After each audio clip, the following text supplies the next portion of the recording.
Hi, welcome everyone back to another wonderful episode of Redemption Thursdays. Oh wow, I just have to reload the site there. Okay. Can you see me, Rabbi Winston? Okay.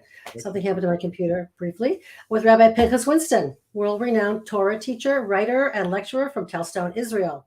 Visit his website. You can see it next to his name, 36.org. You can read and purchase many books, webinars, seminars, on all kinds of topics from Jewish history to redemption to the final geula, history, reincarnation.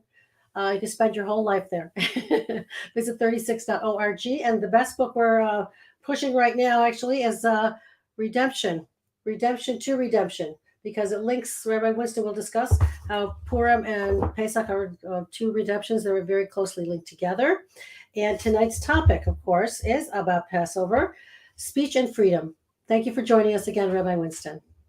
Thank you.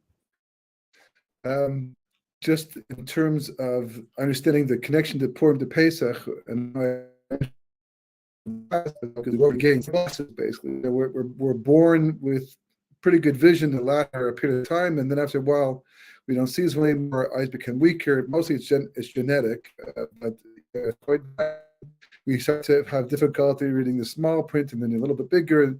And you went to an eye doctor, and he says, "Yeah, your vision has deteriorated, and you have to start wearing glasses. And once you put the glasses on, then you have full vision once again. So they compensate for what was missing, and that's basically where Purim came in as much as the reality of Pesach, the first year, the second year, the first 100 years, perhaps, was quite fresh." And it's a whole different experience than it is today. It was not just a commemoration, it wasn't just a time to get together as a family, have a big Suda, but everybody understood it was a tradition passed down that it was a special opportunity to become closer to Hashem, to develop yourself, to achieve personal freedom and national freedom, the final redemption, because the first redemption was supposed to have been the final redemption, whatever that means. We discussed the idea of Alilus in the past, and God's master plan for creation. There's no accidents, and everything is in control, under His control. But at least that's the way it appears to us. It was supposed to and could have been the final redemption. It wasn't, because the Jewish people did not reach the level necessary to turn into the final redemption. So therefore, there were other exiles and redemptions. So we had to endure history, and of course it wears us down. Exile after exile, and time passes and flows, and we go further from Mount Sinai. It becomes difficult to stay connected. I mean, it's actually quite amazing. After thousands of years, we're still that connected to Yetzias Mitzrayim. That's a large part due to the Seder and the fact that we mentioned every day in davening, and so the Chumash, we repeat the story over and over again. Different techniques as to remember Yetzias Mitzrayim, but the emotional reality connection that disappears over time. And as a result of that, we weren't using Pesach sufficiently in the proper way or enough, and we needed a boost.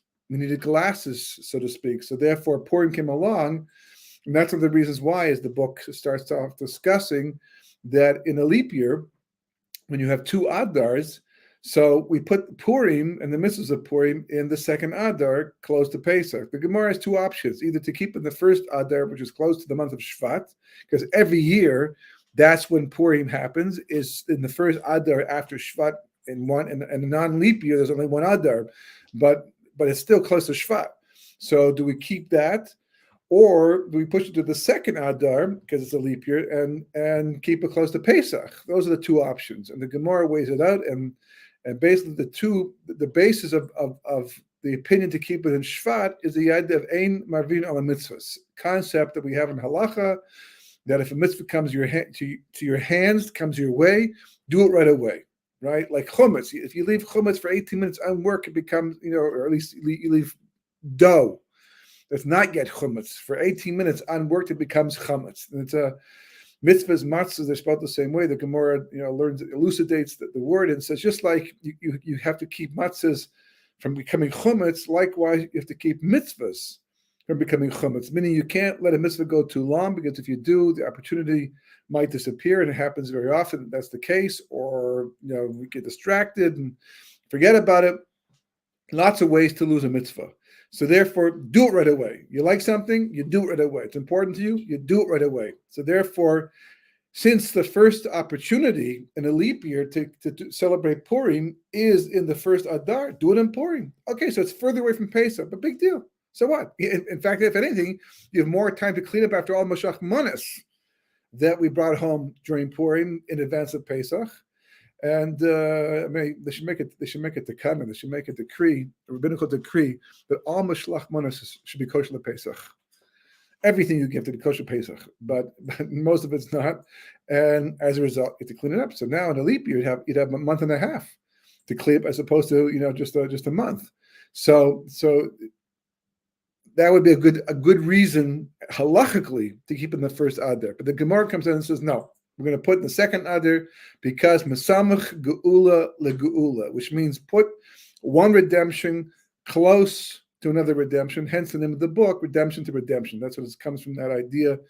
And the Gemara doesn't say why that's so important. It says, let's do it that way. It just, sounds good.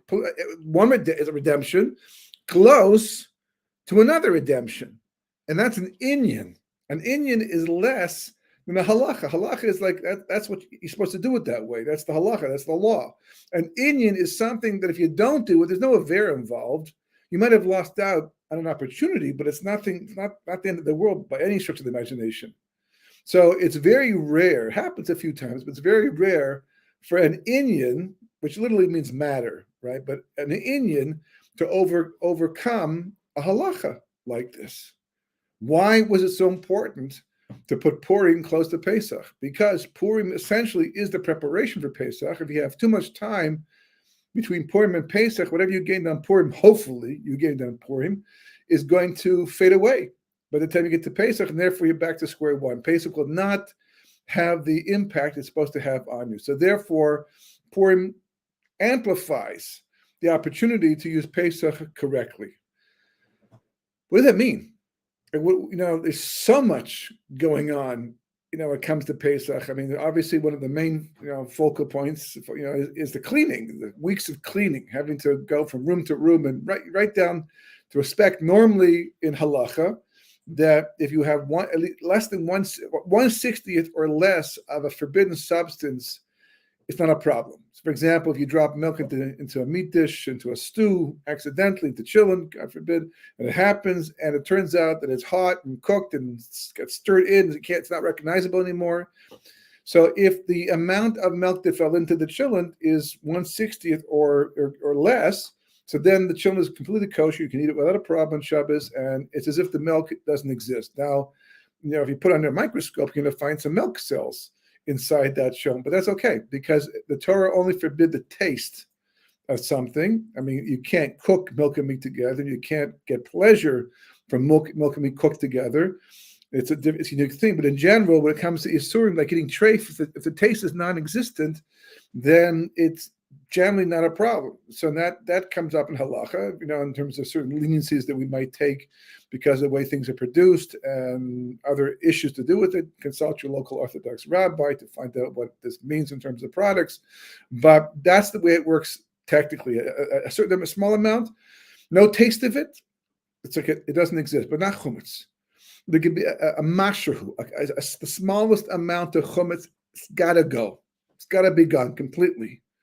If a little piece falls in, the whole dish, you can't. Before Pesach, it can be a null because it's not yet forbidden. But on Pesach itself, then it cannot be a null because just even a little bit. So that's a unique thing when it comes to forbidden substances that we're not supposed to eat. And what's even more interesting is that normally, for example, treif is always treif. There's never a time when it's permissible, unless a person's life is in the line and that's all they can eat to survive, right? But when it comes to milk and meat, both of them, the Gemara points out, they're both permissible before. You can eat them normally. It's the mixture that's the problem, But when it comes to chumetz itself, I mean, all year round, it's just bread. It's not even treif on Pesach as a food. Milk and meat becomes treif because the Torah says. That's a whole new thing called a treif thing called basar b'challah. But the chumetz, technically speaking, is the same bread. There's no treifness about it except for the fact that now it's called chumetz, and this is a time where chumetz is forbidden. So that's interesting. and tells us a lot about what's going on in Pesach. And of course, one of the most important things is the Seder. The other part is the Seder and matzah, which is a central point of the Seder, and what it represents. We're supposed to be focusing on. And if you ask a person, why do we eat matzah? Even ask a Talmid Chacham, why do we eat matzah on Leil Seder, the Seder itself? So the answer is going to be because the Torah says we didn't have time to bake bread before leaving Mitzrayim.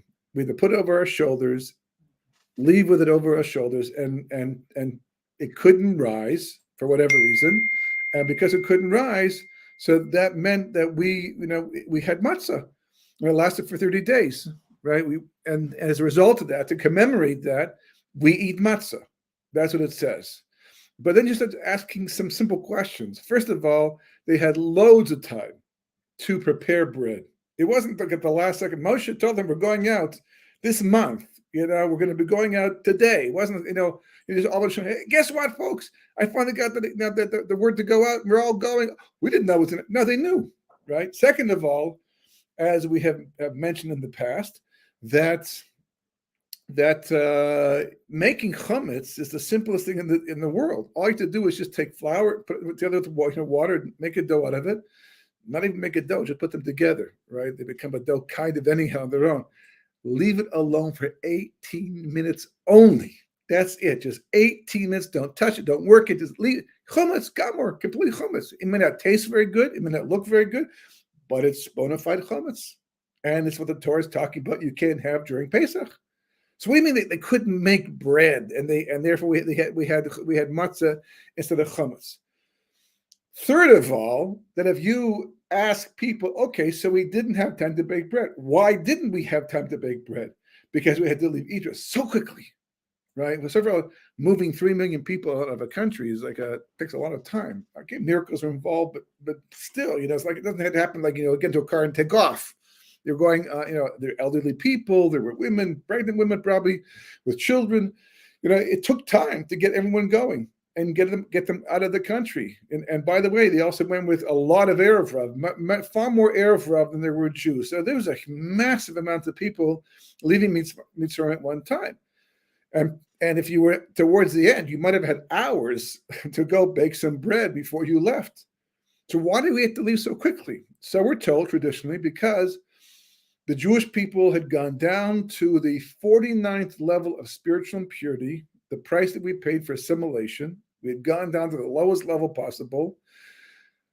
That's so bad. That's so disconnected from spirituality. It's so disconnected from God and anything to do with the forefathers, that literally you wouldn't recognize anybody as being Jewish. We probably would look Egyptian and act Egyptian completely. I mean, you go to Ben Yehuda Street, there are people there who are Chilonim that still, you can tell they're Jewish. And to talk to them, you can tell they're Jewish. They were on a higher level. They are on a higher level today than a lot of the Mem Teshari Tumah is very, very deep into the swamp of spiritual impurity. And if we hadn't gone out exactly at that time, then we would have gone down to the 50th gate of spiritual impurity and finished. Nothing to save anymore. That's what we're told. That's what people give over year after year after year after year after year. And yet, one simple question, all you have to ask it, right? And they do, is that, what does that mean? That the night that we're making a Seder, we did bris milah, but the blood on the doorpost, we're making a Seder, having Korban Pesach, as people on the 49th level of spiritual impurity. Go try and sell that on Ben Yehuda Street. Go to downtown Tel Aviv and try and get people to do that. It's not going to happen, right? And these people are doing it, and they're holding on a lower level, the 49th level of spiritual impurity. Second of all, the rule is of creation, when impurity is strong, then the side of purity is weak, and vice versa, obviously. So if that's the case, and the Jewish people are such a low level of spiritual purity, then shouldn't Egypt be strong and the Jewish people be weak? But that's not what we find. in Parshas Bo, we find that Moshe is in charge. Paro is subjugated. He's going through the streets in his pajamas, begging for help to be saved from the plague of the firstborn. And Egypt is begging Paro, send them out. Just let them go. People are dying all over the place. It does not look at all that there's any problem, Leil Seder, and even before that, being on the 49th, not even the 46th, not even the 42nd, not even the 32nd, the 31st, we were out. In fact, it says the night that we did Korban Pesach, a little Kabbalistic, a little mystical, but the night that we actually did the Korban Pesach, we had the status of being in Har Bayis, in Eretz Yisrael, where the temple, eventually was, and it's going to be, God willing, hopefully in our time. So it's like that seems to be a complete contradiction of that idea. So therefore, why is it there that we had to leave so quickly and have matzah instead? So the answer is because we had to have matzah. Matzah was meant to be. Avraham Avinu was eating matzah hundreds of years before the Jewish people had even gone down to Mitzrayim. Matzah is a concept. In Kabbalah, it's actually quite fascinating. It's a longer discussion, but the word chametz and matzah really are the same letters except for one, the hey and the ches. The ches of chametz and the hey of matzah, right? But you can see how easy it is to turn a ches into a hey. Just break the left leg of the ches, and you have a hey. And you turn chametz into matzah, the same letters.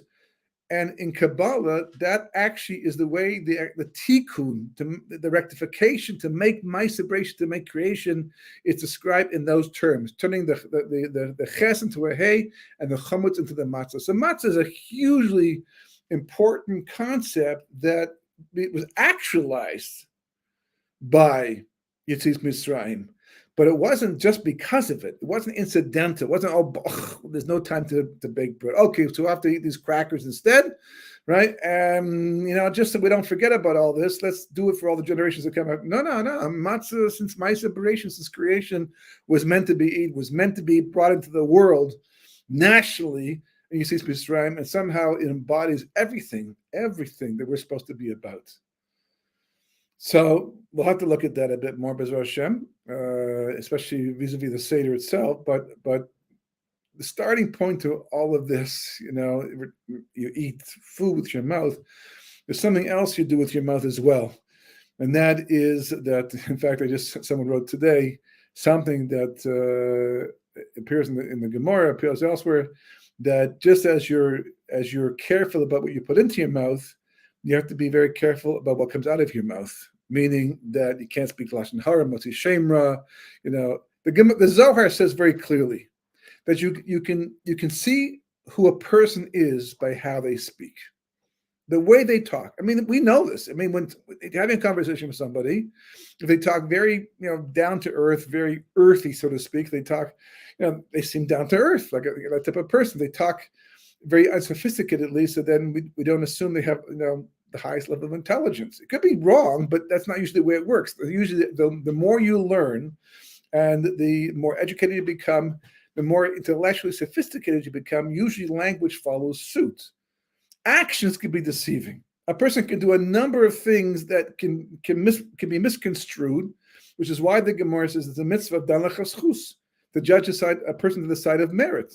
Because it's very easy. There's stories of people who were caught eating treif, and they thought that they were just eating treif. It turns out they were having an ulcer attack, and they had to eat treif because their life depended upon it. And this person was doing this thing. Gemara brings some very wild examples down about people who the rest of us, if we saw what they had been doing, we'd assume, forget it. These people are way down the wrong road. And it turns out that there was a good reason for what they were doing, because actions can be deceiving. So can words. If a person wants to deceive somebody else and to lie and to cheat and whatever through what they're saying, can also be very deceiving. But if they're not trying to be deceptive, they're just trying to talk normally, then the way a person speaks is indicative of the balance of spirituality and physicality in the person. Because basically speech is a function of your body and your soul. Your body may speak, but it's really your soul is the breath, the level of ruach, your soul is what gives you the power, the capacity of speech. And as a result of that, if a person is more spiritual, their speech is going to be more of an expression of the soul. If a person is more materialistic, then their body. It's always amazing. I said when I used to work in the business world, I'd be so surprised. You see people wearing very fancy suits, and they would look like extremely respectable people.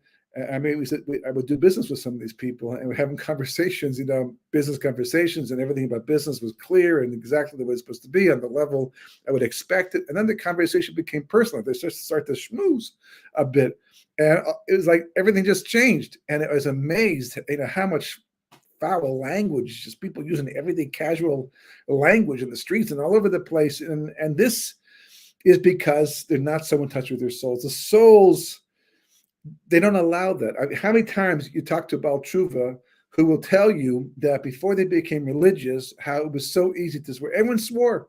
Everyone talked that way. Everyone, their language was the language of everybody they grew up with. And as it became more spiritually sensitized, then it became more difficult to actually abuse speech, until it became painful to actually have to listen to things like this. And certainly it just didn't come with their mouths anymore, because it was like literally so coarse and so opposite to what they were becoming. That's Pesach. That's Pesach. And in the beginning, I also didn't believe it. But if you follow take the journey and follow the course of all the information, it becomes imminently clear after a while that that's really what it's all about. And that's why the only holiday that we have a mitzvah of Haggadah, where we have to speak. And so much so, if it was just about telling the story, then you wouldn't have the halacha of a person who is by themselves. For some reason, they find themselves alone on Leil Seder with a Haggadah. Even without Haggadah, they know it by memory. But who they can tell the story to? To themselves. They have to the halacha is to articulate the story, to tell the story as if they are with somebody else. The word Haggadah can be mystery, as the Nefesh HaChaim points out, but it's from the word lagid, to tell, to talk, to give it over. And though most people look at it as if the giving over really is just about commemorating, remembering what happened, so we can have a chorus of Tov, we can have appreciation to Hashem that we are here today because of that, and we are the Jewish nation because of that. And had it not been for that, then we would have been lost completely amongst the nations of the world. There'd be no unique, the opportunity of going to the world, all it wouldn't be here. So to tell the story of Yetzias Mitzrayim, so that we can have a course that the Baruch Hu is a major part of the entire Seder, the entire life, for that matter. But there's something very special about the mouth, about speech itself, and how it ties to Pesach. And that's why, right, it's called Pesach, right? Pesach. Why is it called Pesach? Pesach, right? Pesach literally means the mouth that spoke. That's what Maharil says, and others as well. Pesach, the mouth that spoke. Why? What does it mean? But then it's interesting, as I started to spend time going down this path and investigating the sources that talk about these things, it was very fascinating. In fact, something I'd taken for granted all of a sudden became so much more important. What is that? It's a very peculiar part of the story. There's a couple of peculiar parts of the story that, again, we just, it's amazing how much we take for granted. We just, that's what it says. I've been reading it a year. Maybe the first time I said it, I saw it, I thought to myself, wow, that's a little strange. But then next year it's less strange. And then finally just Moshe is going down to Mitzrayim, the savior of the Jewish people, God's chosen. He spends a week arguing with Hashem about whether or not he's going to be the one to be the Moshiach of Klal Yisrael. Everything depends upon him. He's the greatest prophet that ever lived. He's the great communicator. He's the best teacher mankind has ever known. And he's going down with his wife and children, and he decides to check into the hotel rather than perform bris milah right away, which is what all of us would have done, because first you go to your room, right, and you do bris milah in a safe and comfortable. The whole reason why he put off bris milah is because of the danger of the journey.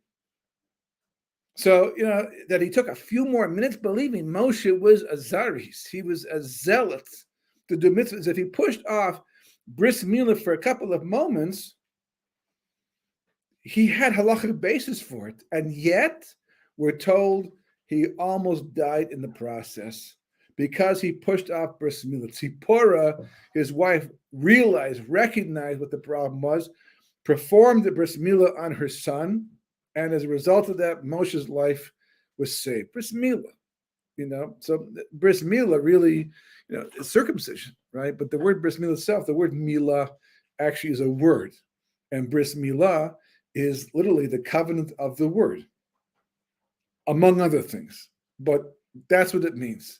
So it's a very strange, bizarre episode. Very quick, doesn't last long. Not a lot of explanation about the whole thing. And then moves on, and Moshe goes down to Mitzrayim. The geula process begins, it begins and then stops and begins again later on. But another aspect of the story that's very, very strange, you don't find this anywhere else. You can't make this stuff up. Who would? Why bother? It's like, but it happens.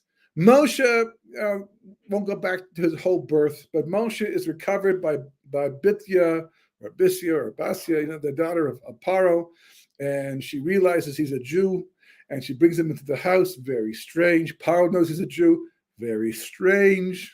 Doesn't make sense, but it happens anyhow. And she raises him like her own. And the astrologers and the magicians are all worried about the Jew who might one day want to usurp power from Paro. So Paro does a little bit of a test. He puts a burning hot coal with a jewel to see which one Moshe is going to take. Now, maybe a kid would take the hot burning coal, as over the jewel. It does, it's red hot, and maybe looks like more fun. But he takes it, and I'm not so sure how many kids could pick it up, first of all, it's so hot, and get it to their mouth. But that's what Moshe does for some reason. And he burns his mouth in the process. And because of that, he has a stutter. He can't speak properly.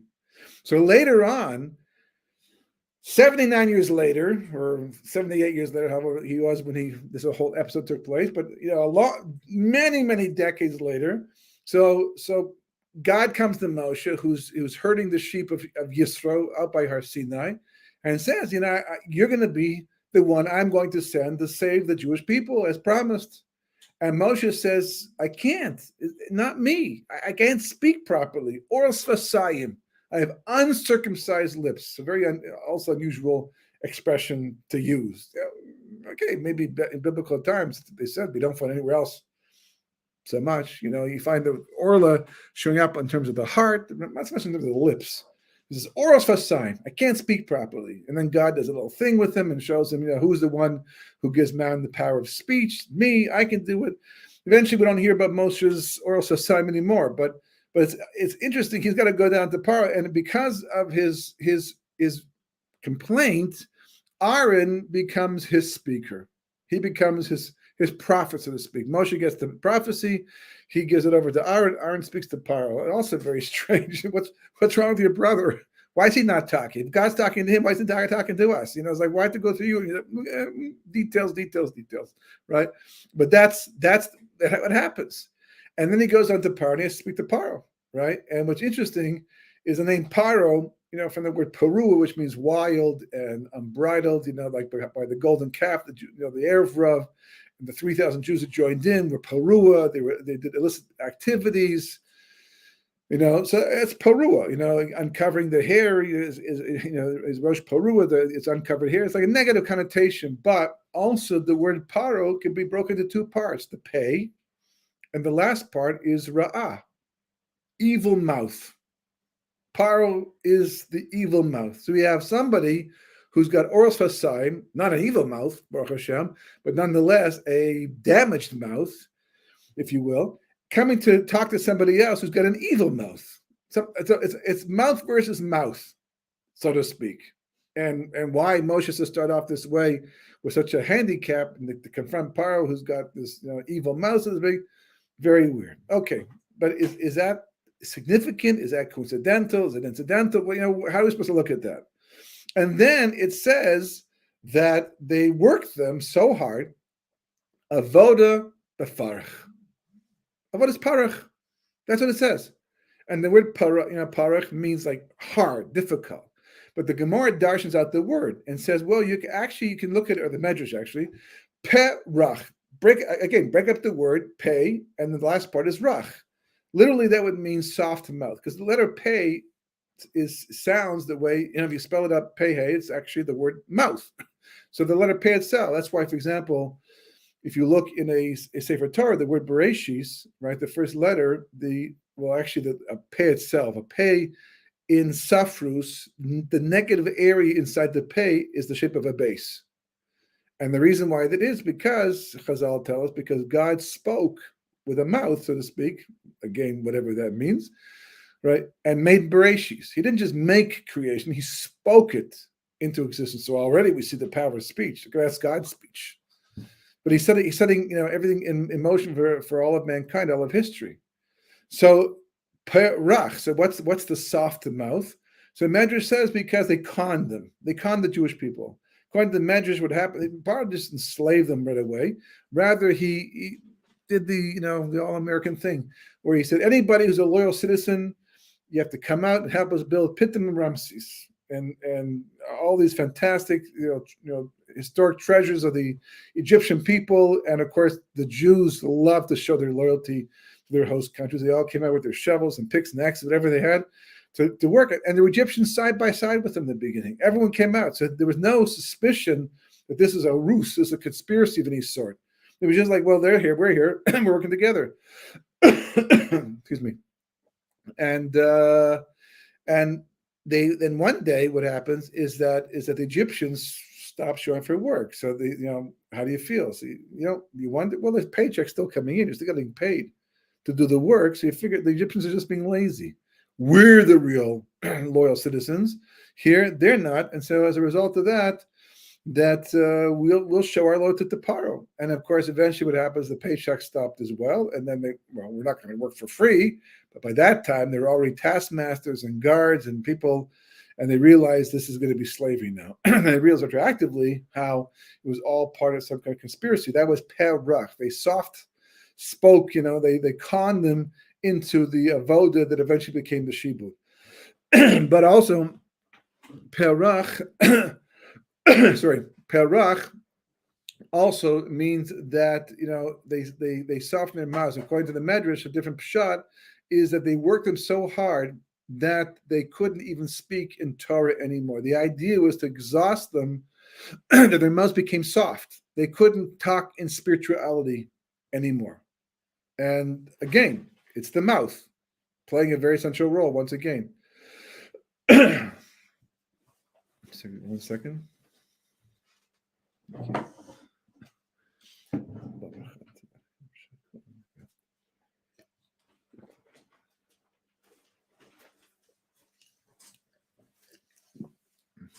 So we see how the mouth has to do a large part with the freedom of the Jewish people. Question is what? How?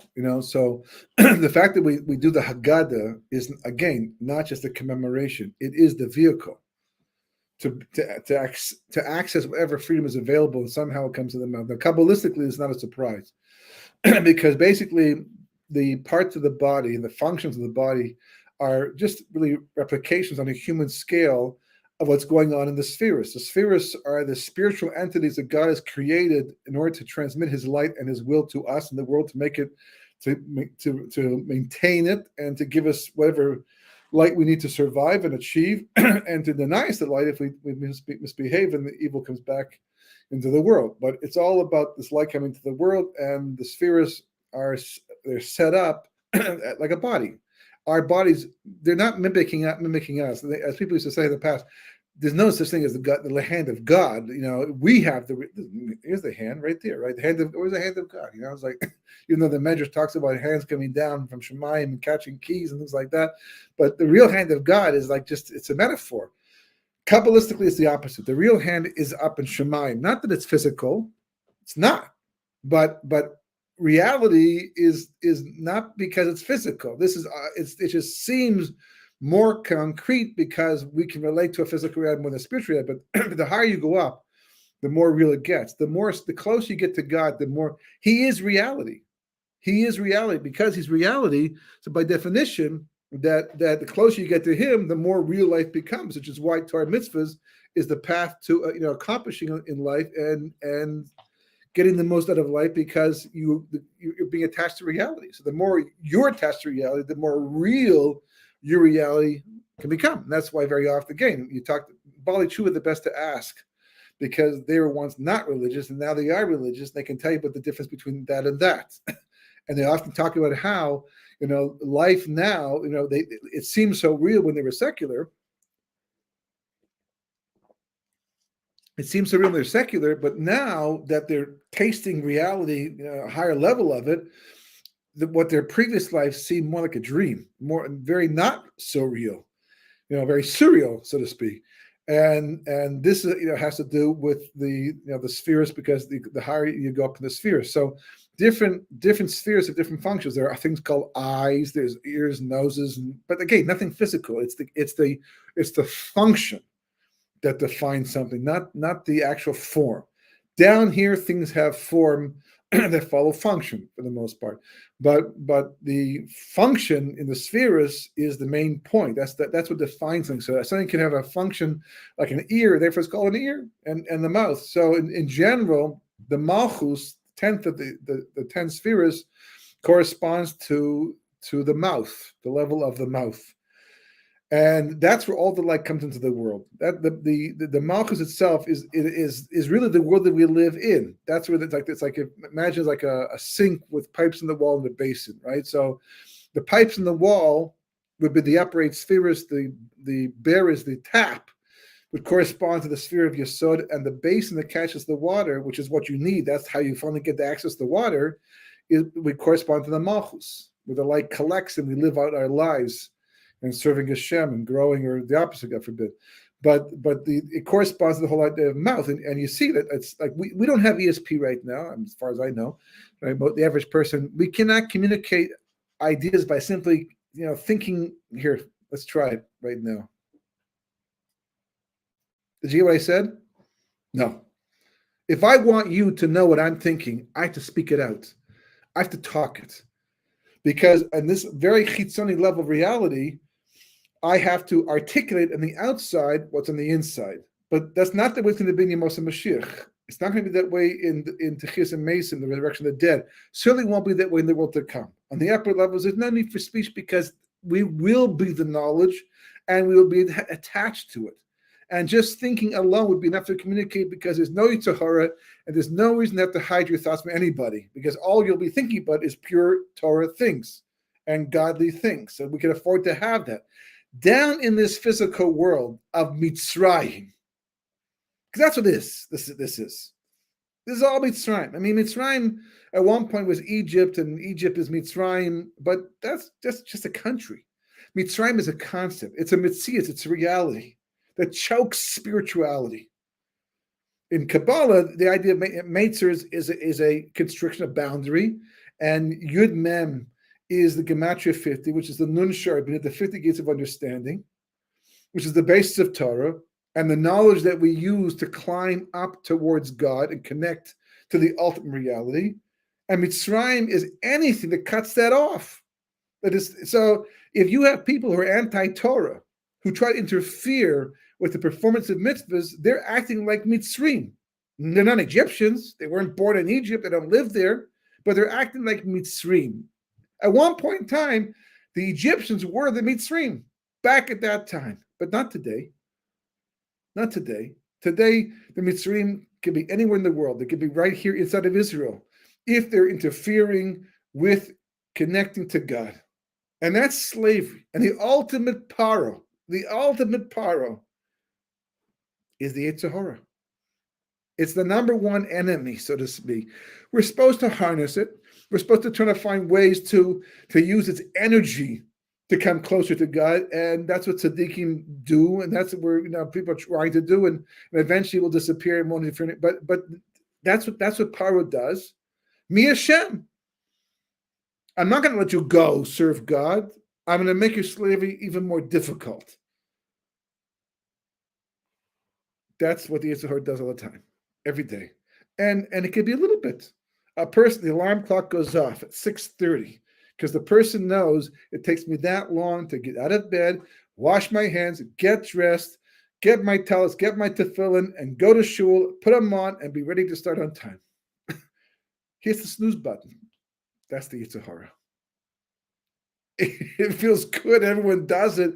But you know that this is going to be a problem halachically. It's going to interfere with the mitzvahs. You'll be playing catch-up the whole time. You have to erase Pesukah Zimri. We're told that every word of Pesukah Zimri is gold. And it's like so chash. The Gemara says that a person who says it, the whole thing every day is a ben olam haba. Is destined for the world to come.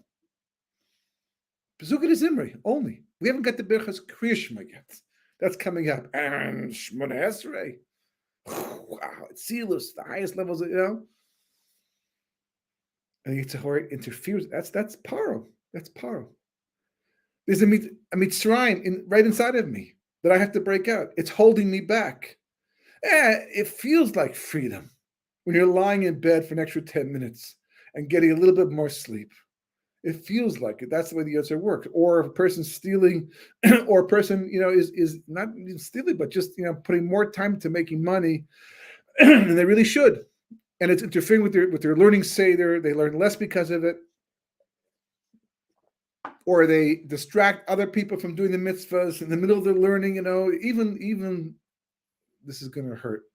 Even not turning off your phones before going into shul, even though it's accidental, and having them go off during davening, and specifically during Shemona Esrei, that's Yetzer Hara, because you should remember that.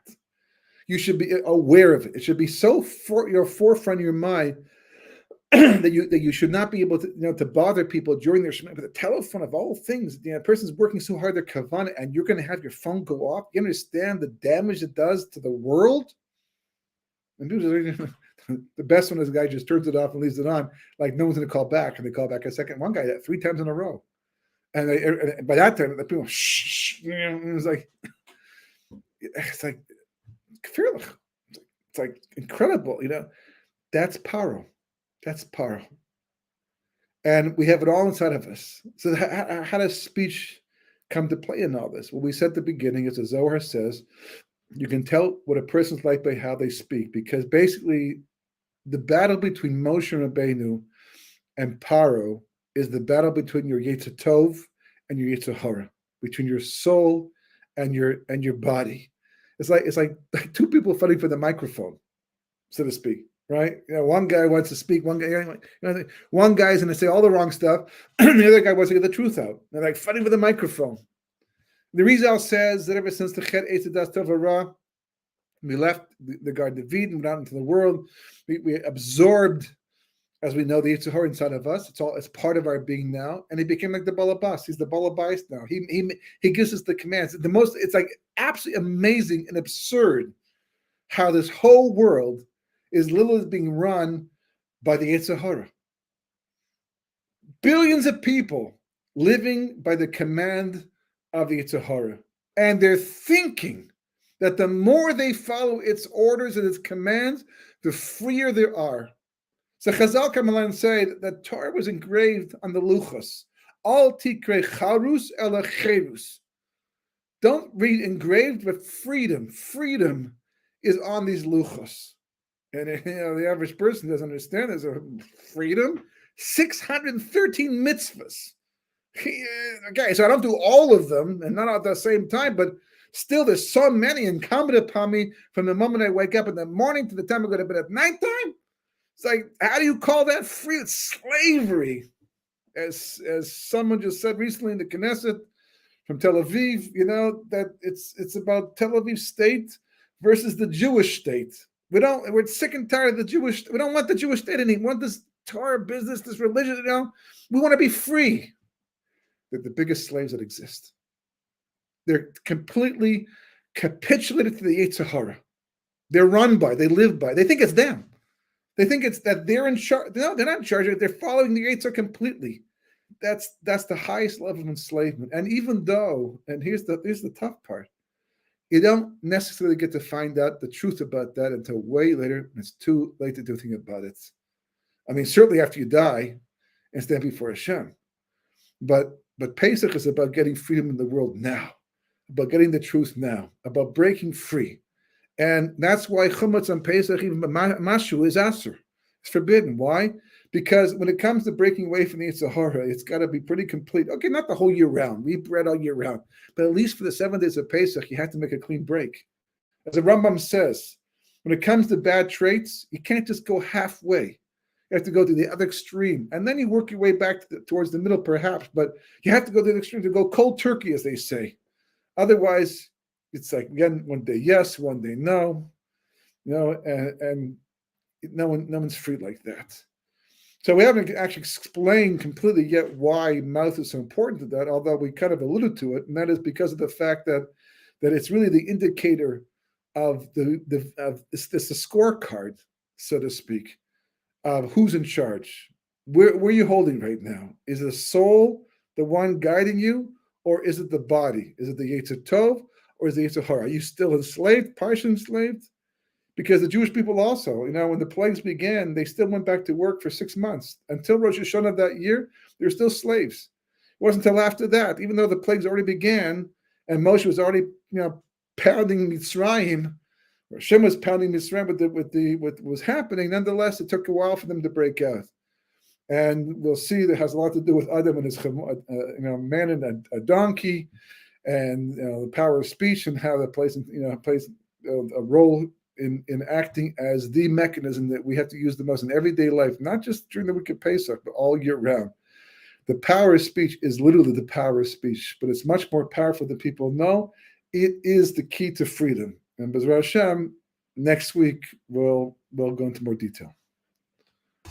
Yeah, that's very interesting, Rabbi Winston. Just say what you were saying though about the taking that clean break from challah or chometz that represents the Yetzer Hara. Like, if we only do that for 7 days a year, that's almost not enough to remind us.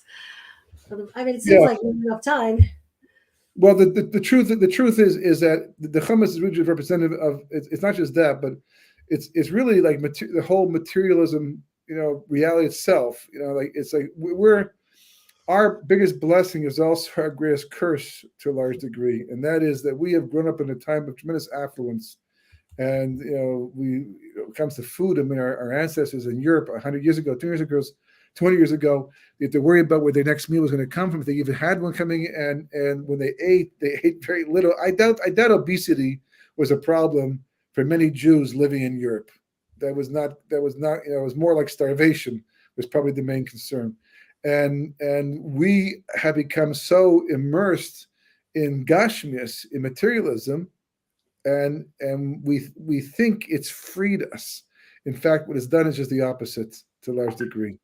But again, there's a certain balance a person can achieve. It really comes down to a certain mentality, and ultimately, it has to do with the.